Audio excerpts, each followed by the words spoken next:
Hello, everyone. Andy Jacob here with the DotCom magazine Entrepreneur Spotlight Series. I have such an interesting show today. You know, when you look around your room, you look around your business environment, you look around your home, don't you wonder sometimes what happens to all the old computers and all the old electronics that's everywhere? I mean, when you think about companies with all the massive amount of computers that they have that go old and grow old and become obsolete, what happens to all of that stuff?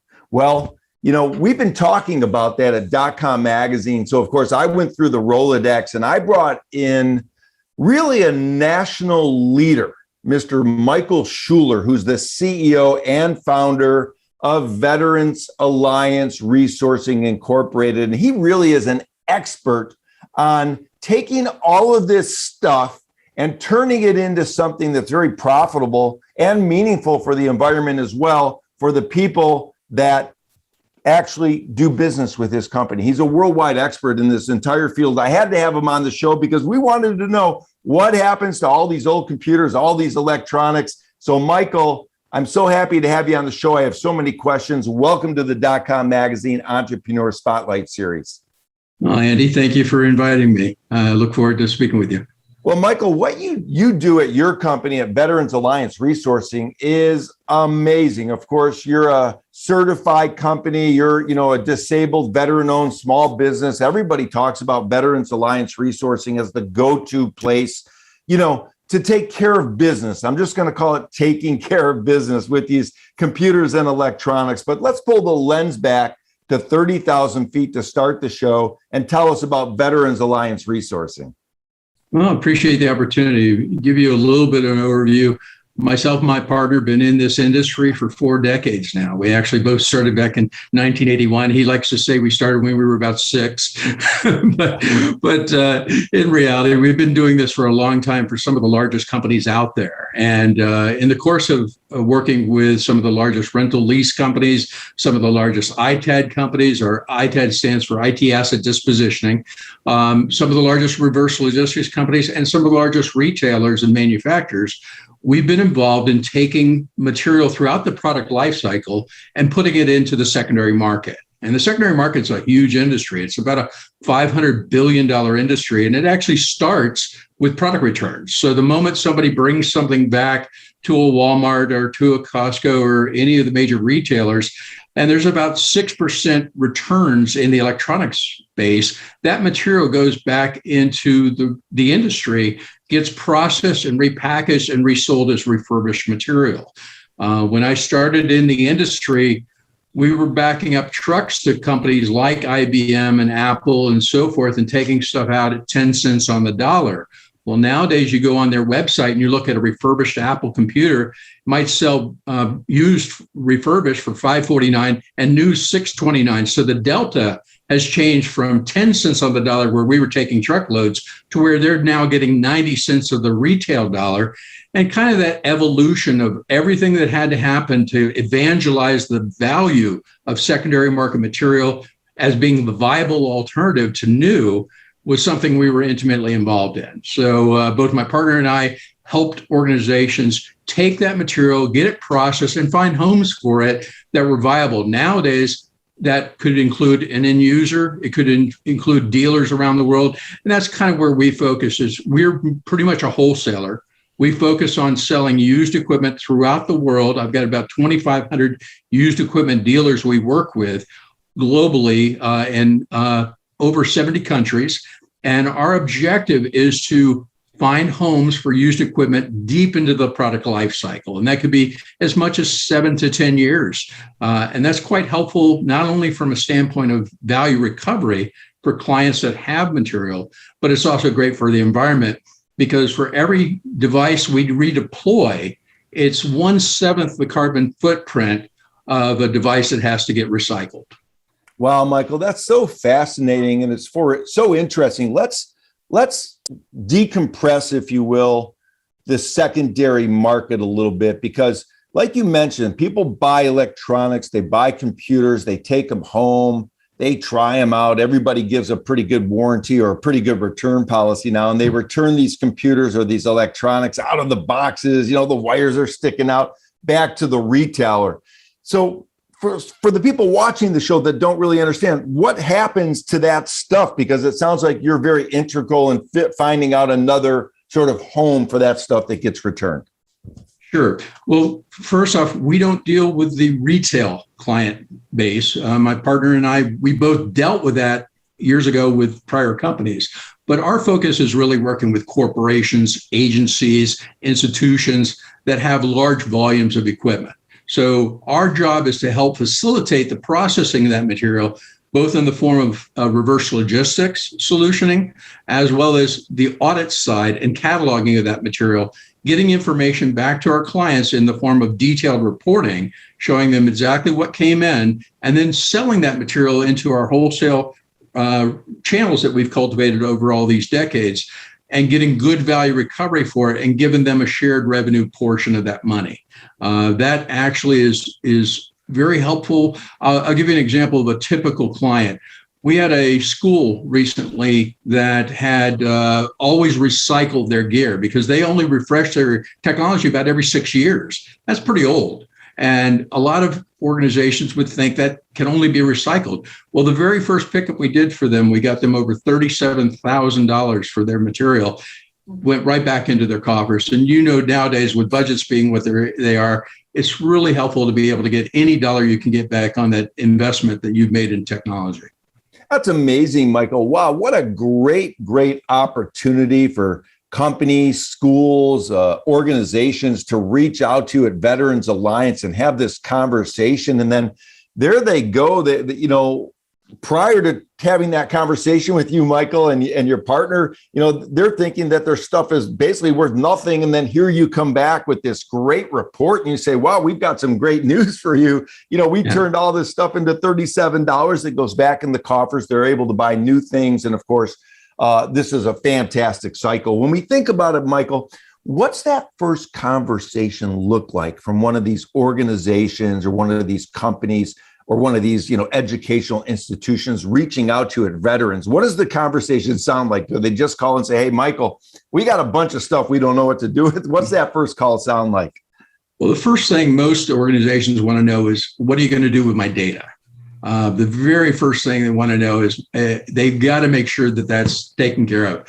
And unfortunately, in our business, it's not unusual that this is an afterthought for companies. I've seen it delegated to a secretary or someone else is saying, look, let me just get rid of this material. You go find a home for it. Well, they're not thinking about the consequences of giving it to the wrong party. If that data gets compromised, you're talking about millions and millions of dollars of liability at a time when you've got cybersecurity being such a big issue with being compromised. But imagine what's going out your back door if you're not paying attention to the used equipment side of the equation. So what we are is we are a certified company in this space. There's two major certifying bodies. One is SERI, Sustainable Electronic and Recycling Industry, as well as another organization that does certification of companies that make sure that that product, the data is destroyed properly with protocols. We use what's called an 800-88R1 protocol, which replaced the DoD wiping. People have heard of DoD wiping. This protocol replaced that as an alternative to it. And we give them detailed reporting. We also we're a one-stop shop. We'll handle the logistics, we'll handle the valuation, we'll handle the reconciliation. We make our money off the sale. Our focus is on not charging them for services. Our focus is on getting them money back for viable material. And as a certified company in this space, it puts us in a situation where we're recognized as one of the premier companies doing exactly this. R2, when I made the mention about SERI, there's about 1,000 companies in the world with that certification of R2 2013, which was the original certification from SERI. We're R2v3, which is the most recent iteration of this, and it's a much more stringent protocol, making sure that your processes are so tight that it's right down to the smelter. Nobody can actually find your material in a landfill. Nobody will have the material ever be compromised. As part of the process, we also became ISO certified, ISO 9001, ISO 14001, and ISO 45001, to make sure that our procedures are extremely tight to make sure that that material is processed properly, handled properly from an environmental standpoint, and the data can never be compromised. Michael, it's so interesting. I want to get into these certifications momentarily because it's so fascinating. And you've kept up with the R2V3 certification, of course, the ISO certifications. Everybody knows that you're a go-to company, for a safe handling of the material. But what's very fascinating is a lot of companies, they may not be thinking about the exposure that they're going to have with all of this data on all of these machines. And there's some nightmare scenarios out there and actually nightmare stories of people that don't take care of their data, that get fined huge amounts of money, and they've got major problems. So maybe you could touch on that a bit, because we found that very fascinating. Yeah, actually, not only is there liability from a standpoint of being sued if your data is compromised, even federal regulators will sue companies. Recently, Morgan Stanley was fined over $60 million for a simple situation where they had consigned material to an ITAD company in our space that wasn't certified, and their downstream partner, who actually handled the material, wasn't certified. And because of that, they got on top of lawsuits from shareholders where the data was potentially compromised. They also had to bear a $60 million fine from the federal government. So, all of us are very concerned in this space with data destruction and making sure material doesn't end up in a landfill. Everybody's heard the stories overseas about, these huge piles of inventory that show up. Well, imagine if it shows up with your name on it, your company name on it. It's a bad reflection on everyone if it's not handled properly.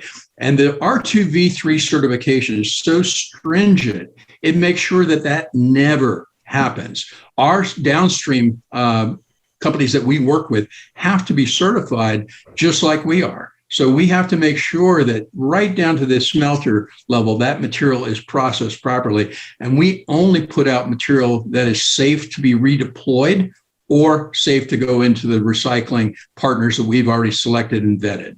Wow, Michael, it's so awesome. And it's so important for the companies that are going to move this material to find a company like Veterans Alliance Resourcing with all of these certifications. I mean, the R2V3 certification cannot be an easy certification to get. And certainly all the ISO certifications are not easy as well. So congratulations. Now, Michael, you mentioned your partner. And let's give a shout out to your partner real quick, because I think, when you look at the way in which you've formed the organization and formed the company, and the way in which you guys really are a leader, it takes the two of you really to tango, if you will. So why don't you mention your partner a little bit, and let's get into that. Sure. My partner is Russell Jolie, and Russell and I have been friends and partners, and he was a client of mine for many years. We actually worked with each other. He was head of global service operations for Radio Shack. He actually set up the world's largest repair organizations in the computer space and in the smartphone space, processing 10 million repairs a year. A lot of people that aren't aware in the industry don't know, but Radio Shack actually spun off a separate division that actually handled repair and returns management for 6 of the 7 major carriers.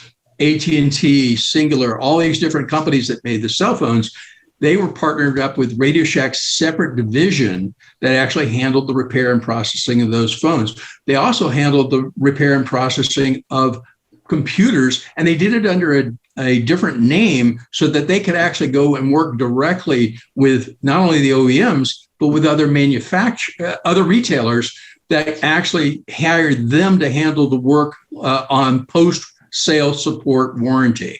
So he spun up that division, and in its course of just 15 months, it became a $140 million revenue generator for Radio Shack. So my partner knows more about processing material than anybody else in the country. I've been involved in selling material for my entire career. So I've worked for two of the largest rental companies.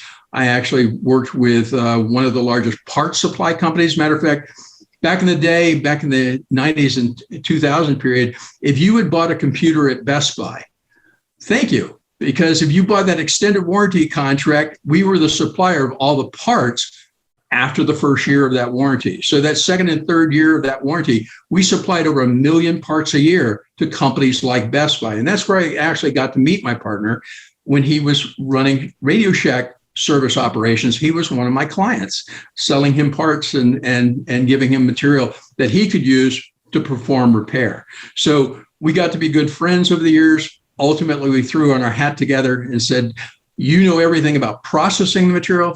I'm really good at the sales side into the used market. Let's partner up. And that's how Veterans Alliance was formed. And I should mention the R2V3 thing. When I said there's 1,000 companies that are R2 certified, there's only about 50 in the entire world that are R2V3. That's how new it is and how restrictive the qualification process is. That's so powerful, Michael. And of course, you and Russell, I mean, you've done such a great job with your company. And if I was to spend all the time during this interview talking about all the accolades and everything that you've built throughout your career and everything Russell has done, we'd have no room left to talk about the business or entrepreneurship. You are true leaders in the space. And like you mentioned, I mean, the R2V3 certification, only 50 of the 1,000 that have the R2 certification get this advanced or newer certification. So obviously when companies work with Veterans Alliance Resourcing, they know they're working with the best of the best. Now, Michael, when a company reaches out to you, what time in the process are they reaching out to you? Are they saying, hey, Michael, we've got some things that we need to move along. We have some material that we're thinking about maybe 2, 3, 4 years out that we need to think about? Or do they say, hey, Michael, we need we need this stuff gone today? What part of the cycle of the material do they typically reach out to you?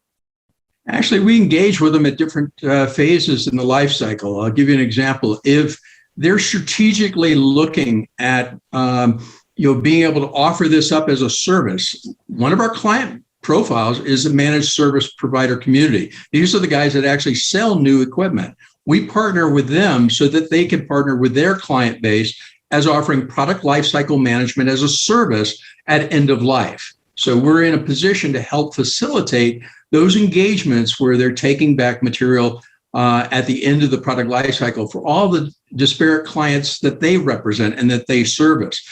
Also, if we're dealing directly with a corporation or an agency or an institution, we'll work with them in two ways. One, transactionally. If they've got a pile of material that they want us to take out, we'll work with them on getting that material processed and getting them a recovery and reporting for that material.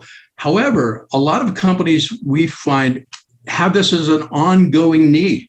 And if they're a large enough company, this could be a monthly activity. So we actually engage in a contract level where we are the ITAD processor of record. So we become their go-to company, if you will, on any material refresh activity that they're doing. And as they're recycling their material or getting disposition ready for that material, they're on a typical cycle of 4 to 5 years. That's an ongoing process for a company that's got tens of thousands of employees, and they need to rotate that material. Instead of accumulating it, they'll do it monthly. And in that capacity, we're actually the partner that handles that material for them. Well, Michael, it's so interesting. Let's talk about where the material goes, where it ends up. People are listening to the show. I know they're fascinated. I'm sure there's some CEOs and founders thinking about their offices right now and all the material that they have and what they're going to do with it, how they're going to move it along and distribute it in a safe way, make sure they don't get fined for all the data that's on those machines. And they need to work with a certified company, hopefully R2V3 certified, and of course with the advanced ISO certifications as well. Where does this material that you place end up? Well, it's really interesting. When I started in the industry, I worked for two of the largest rental lease companies. We had $100 million worth of equipment that had to be refreshed every 2 to 3 years.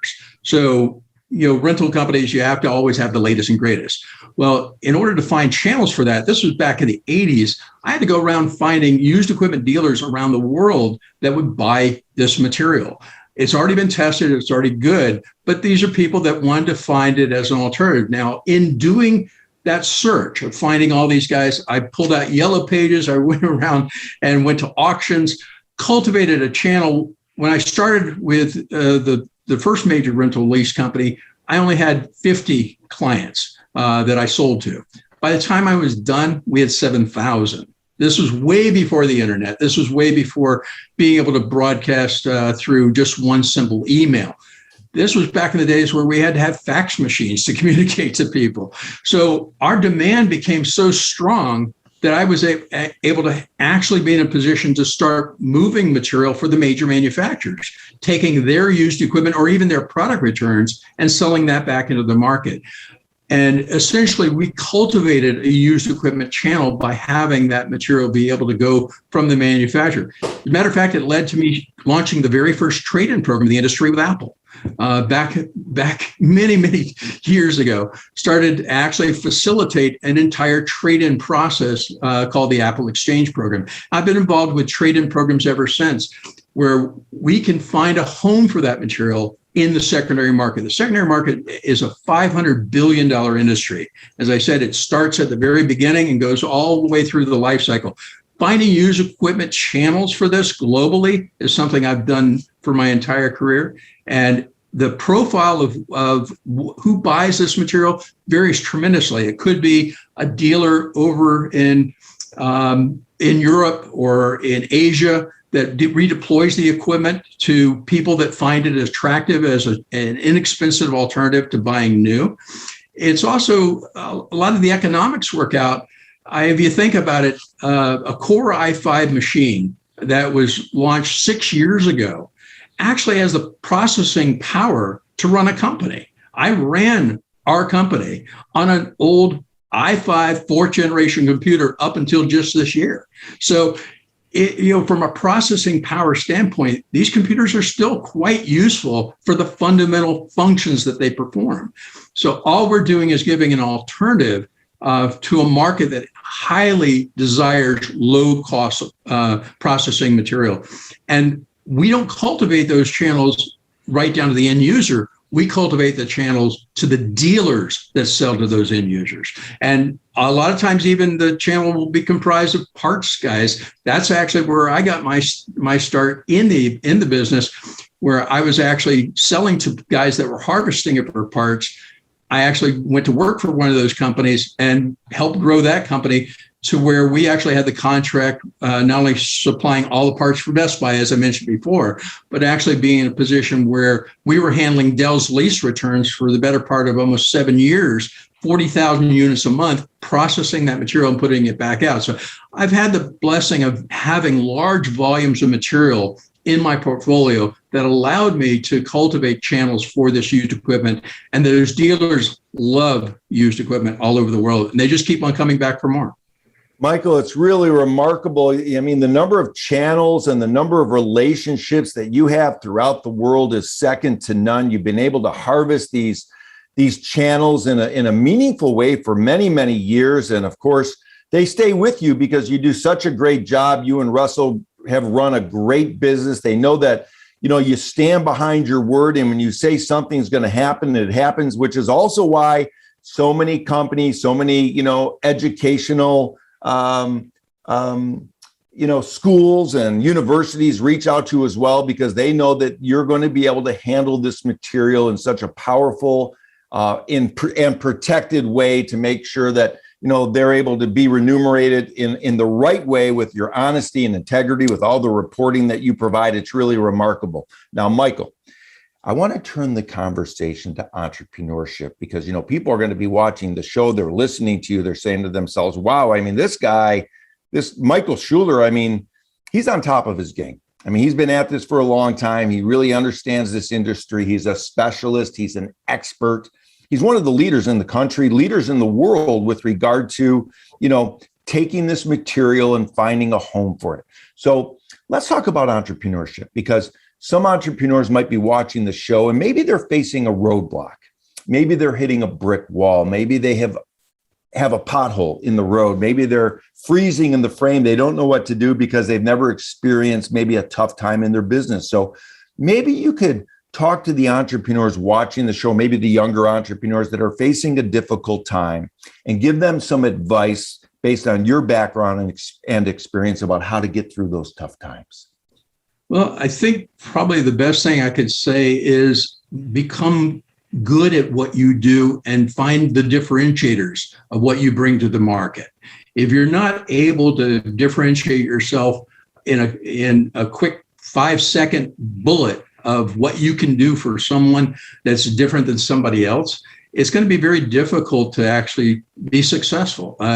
Being an entrepreneur and being successful really comes down to being able to offer a service or a product that somebody's going to want, and they want it from you versus somebody else. At the end of the day, you need to be good at something, and you need to be able to define that something very clearly and very concisely to your market base.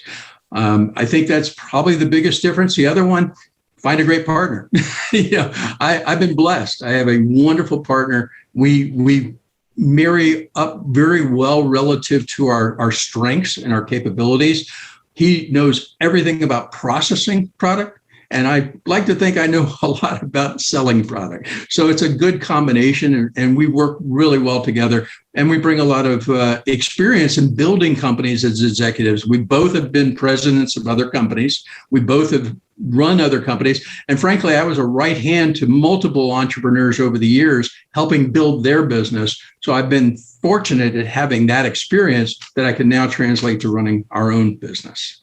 Michael, that's great advice. So many people in Silicon Valley or in New York, Miami, Texas, anywhere around the world, that has a startup where they're looking for some funding, they're looking for some venture capital money or for some angel money. The first question always is, let's talk about your team. Let's talk about if you have built the right team for world domination, because solopreneurs are very, very difficult to fund these days because, like you mentioned, you and Russell have come together and you've brought unique skills to the program, a unique set of skills, as they say, to this entrepreneurial journey. And you both have an expertise in a certain area that combines perfectly for what you're doing at Veterans Alliance Resourcing. It's really a remarkable story. Michael, I have one final question. I know I've kept you over today. I know you've only sliced out a certain amount of time. So many companies are reaching out to you to have you handle their material. You're a go-to company. Everybody talks about Veterans Alliance Resourcing when they're thinking about materials. What's your why? Why do you wake up in the morning, Michael? What gets you going? What gets you putting one foot in front of the other to, make sure that you have a great day to build this amazing company that you've been able to build? I got to say, the one thing that really drives me is the secondary market as a whole. I'm a big believer in it. I've played in it now for 4 decades, and I believe in what it can do for organizations and people as offering alternatives, as well as helping out the environment. One of the things that really drives me is if you can actually help clients that don't know this market engage successfully, engage safely, be in a position where you have somebody that can walk you through the engagement process and make a little bit of money out of the engagement, as well as getting great reporting and great safety around making sure that the materials processed properly. That drives me. I've been in this industry a long time. I've seen organizations that will take $1 million worth of equipment and convert it to $100,000 at settlement. To me, that's a travesty. We believe in giving money back to clients commensurate with the equipment value. If it's worth $1 million, we want to make sure they're going to share in a good chunk of that percentage of that value in getting that back into their budgets. And I think that being able to facilitate that through the connections and the experience and the knowledge that both Russell and I bring to the table is what really drives us. And one of the things that is a watchword at Veterans Alliance Resourcing. I love it, Michael. And for the entrepreneurs watching the show, rewind what Michael just said. I mean, that really is what I call a mini Harvard MBA. Michael, I always say it, but when you go to Harvard, you go and the professors are giving these case studies about companies that are that are doing great things or failing, depending on the particular case study. And half the students answer the case study one way and half the students answer the case study the other way. But what happens there is that, that's in a classroom. That's in a boilerplate environment. They do the best they can, but there's nothing like really putting your feet on the ground as an entrepreneur and learning it the old-fashioned way, which is boots on the ground. And that's what you and Russell have been able to do. And the little gems along the way, Michael, that you've given to the entrepreneurs watching the show, really remarkable. And they resonate for me. They're going to resonate for them as well, no matter what business they're in. So it's really great introspection that you have. And thank you so much for sharing some of your entrepreneurial journey, as well as, of course, what you're doing at Veterans Alliance Resourcing. I mean, this R2V3 certification, the ISO certified. There's another thing that's I promised I was not going to have to look down at my notes, but I think I'm going to have to because I want to say it fast. The SDVOSB certification, which is the Service Disabled Veteran Owned Small Business certification as well.